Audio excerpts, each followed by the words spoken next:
Hi there, it's Sam from Pootles.co.uk. Thank you very much for joining me today, and thank you for joining me on Way Back Wednesday, the day of the week when I go back in time to an old project and recreate it in current papers. And I'm going back to March 2014 to this project, which is my tea bag folder holder. Or holder. I don't know, tea bag holder. Yes, that's right. And it is gorgeous, and it holds 4 tea bags inside. In here, in a little concertina type thing, and this is going to make you laugh. I don't drink tea. I think it's weird warm stuff with a dodgy flavour, coffee or water for me. And so because I don't drink tea, I actually have the same tea bags that I had in the original project, because I took them out of my envelopes and put them in my inspiration drawer. However, I do appreciate other people drink tea, so you might like it. So these are Twinings, Twinings Everyday. Rich and full-bodied. Doesn't mean anything to me. So actually I'm going to keep that one out because I've only got a couple of tea bags. I can't get that back in. Or just I'm trying to slide it under the wrong bit. I need it to go under the petal. So don't worry about writing any of the measurements down. Everything is going to be on my blog. And I'm going to whiz it up here so I can see. But my tea bags, actually, I want to let you know, 2 5/8 by 3 inches is the size of mine. So 6.5 by 7.5. So let me come to my measurements. Okay, and pop that off to one side. So the cardstock for the outer part, this is 11 by 3 1/4, which is 26.5 by 8 centimetres. We'll score this bit up first. So we're only scoring on the length of it. So 3.5, 4 3/4, 8 1/4, and 9.5 inches, which in metric is 9, 11.5, 20.5, and 23. And then the inner part, which is this sort of concertina part down here, this is 3 by 4 inches, which is 8 by 7.5 centimetres. We're going to score this every ½ inch, or if you're in metric, every 1 centimetre. So half, 1, 1.5, 2, 2.5, so on. Or 1, 2, 3, 4, 5, 6, and 7. Okay, so those are those parts done. So let's do the inner part because it's here in my hand. So basically fold and score everything, and then we'll manipulate the position afterwards.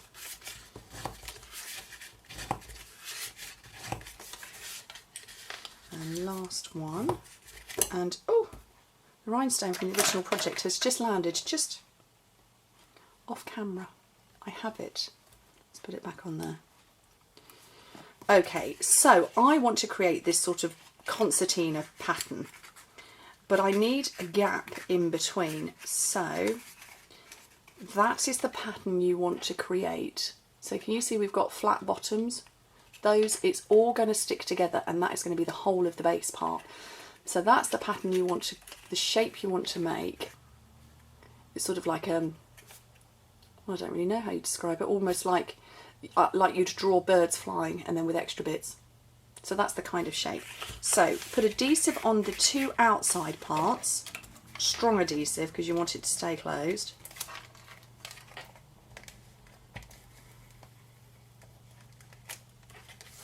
So fuse on the 2 outer parts and on one of the centre parts because they're going to stick together anyway, so it doesn't matter which one you go with. So fold the outers in on themselves and then fold the whole lot in half, and you're left with that, which when it folds up is going to make that. Let me put my hand underneath it. So that's the shape we're going to get. Okay, so that's that bit done, but it will all stick together better when we've actually put this part together. So fold and burnish the outer.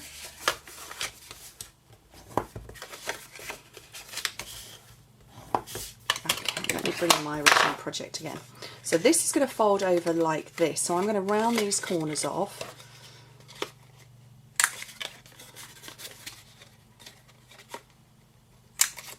And I'm going to put my pieces down. So my pieces of paper measure 3 inches wide, and I've got one that is 1 inch, 3 by 1, 3 by 1 1/4, and 3 by 1 3/4. Let me just double check that, that's right.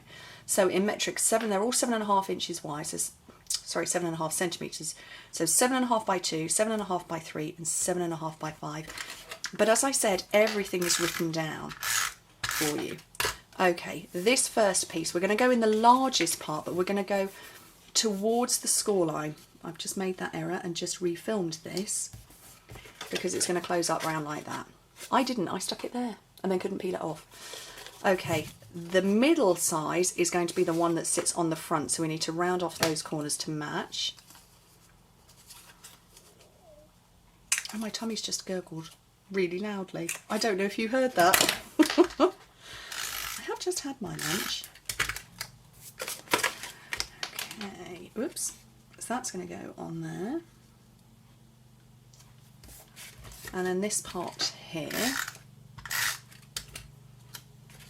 is going to go on there. Oh, that jumped as I was sticking it down. Oh, phew. At least I could get that piece off. There we go. So it's all going to fold up and go round and sit like that. With just be gorgeous. So I want to make my envelopes for my tea bags. Now, because I know the size of them, I was able to take my envelope punch board and work out what size envelopes I needed to make. So you would make yours depending on the size of yours. So I've got my envelope punch board. So my piece of paper for my envelope is 5.5 by 5.5 inches, which is 12.7 centimetres. I have already made 3 of them because you don't want to watch me make 4. So I've already got 3 made.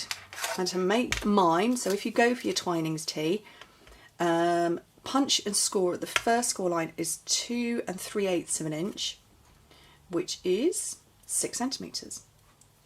So punch, score, and then you follow this line up here. This scored line, you line up with the score guide. So keep punching and scoring.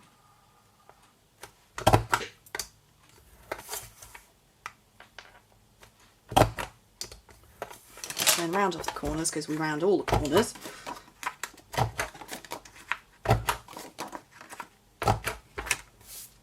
Move those out of the way. So I'm done with this now. It's a nice little envelope project. And if you fold over all of your pieces, don't burnish them because we do need to fit a little pouch in. And the way mine fit is that way round. So I need to fold in my 2 sides. I'm going to run some adhesive down the outer triangle, which is going to come up and over, and I can slip my tea bag inside. Now to close mine, what I've done with mine is I've punched a petite petals flower, the same as the decoration on the front.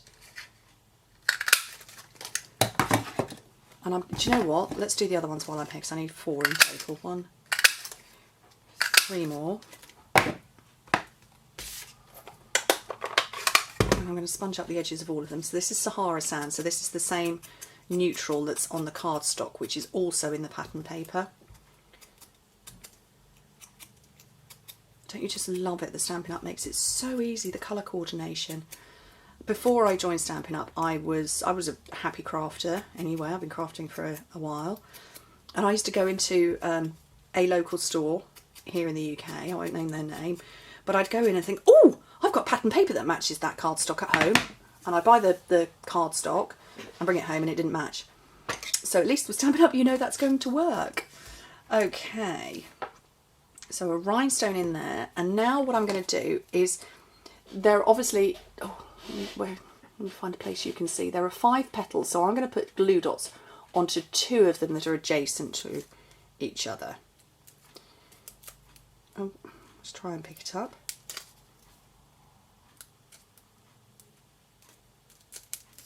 So there are 2 that are next to each other, there and there. And what I'm doing is I'm putting those quite a way down, and so that I've basically got 1 and a bit petals that are just catching this in place. You see that? There's just enough so that it's stuck down there, but it's just got enough movement there. Okay, I want to elevate these, so while I've got them out and the rhinestones out. Everything's very squeaky in my office today. I need to get some WD-40 out, don't I?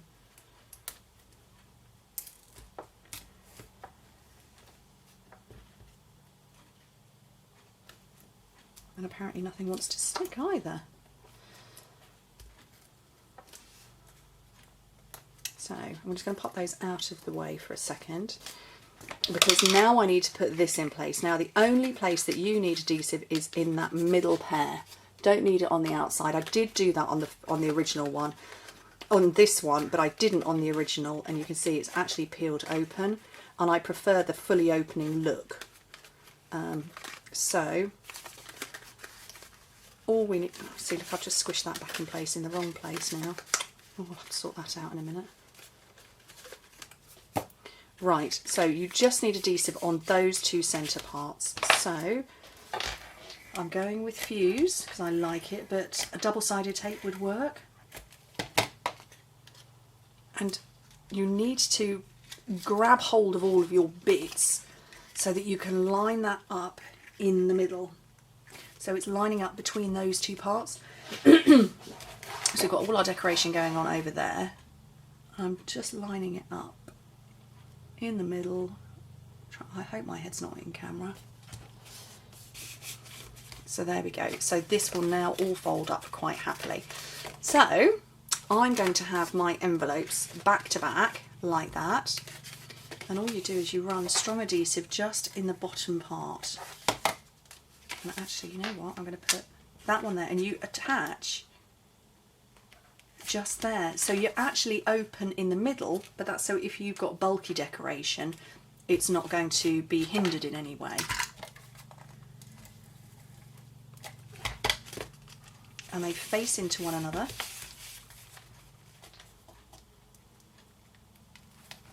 So this is the one with the tea bag, and there is plenty of room there. Hopefully you can see that they're not bashing each other. And then we're going to go back to back with these two white ones. Just check I've got it the right way up.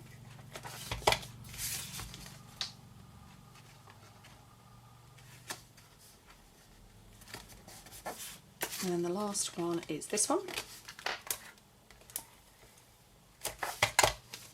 And again onto there. And so it all closes up perfectly with the perfect width, and you can see that there's room for those embellishments and that decoration there. So how to close it up?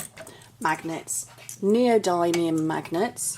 I get mine from a lady called Donna, who is Spider Magnets on eBay, and she sells globally, so anywhere in the world. She'll get them to me the next day in the UK. I think it's maybe 4 or 5 days to the US, maybe a little bit longer to the South Pacific, but yeah, they're 8mm by 1mm, and I take a glue dot onto the back of one of them, position it where I want on the inside, got a little scrap here, and my 1/2 inch circle. Now these magnets are so strong that if you had them going towards one another, they would, well, right next to each other, you'd rip the cardstock. So, whoops. Let me just show you how strong they are if you haven't seen this before. Very strong. Okay, and you don't want them that close to one another. So I've got these two little mini glue dots. No, these two mini circles. Glue dot on the back of one, and I'm going to cover that magnet. Oh, and I've put away the one I wanted. I do need another one. Put the glue dot, magnet on that, so you know your poles are in the correct place. Another mini glue dot on there, and very gently position it. So we're being quite gentle at this stage. And gently peel them apart, and now you can come in and push firmly. If you try to push firmly like that, it would just squish it, and that's just no good. And then final mini glue dot covering with this circle. Oh!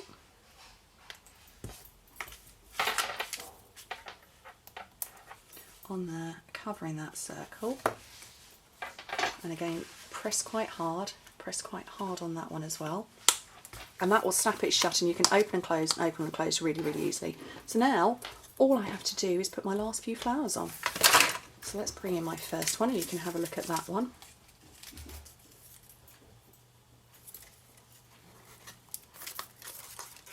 I have got issues with glue dots today.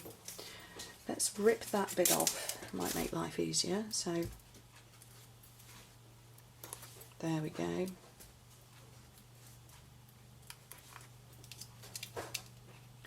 And the final one there. And that is my Way Back Wednesday project, and that's quite a lot longer than I normally do for a Way Back Wednesday. But I hope you like it. So I've got matching papers inside that one and matching papers inside this one. So pretty, an ideal gift, no matter what time of year it is. Anyway, thank you ever so much for joining me, and I hope to speak to you soon. Bye.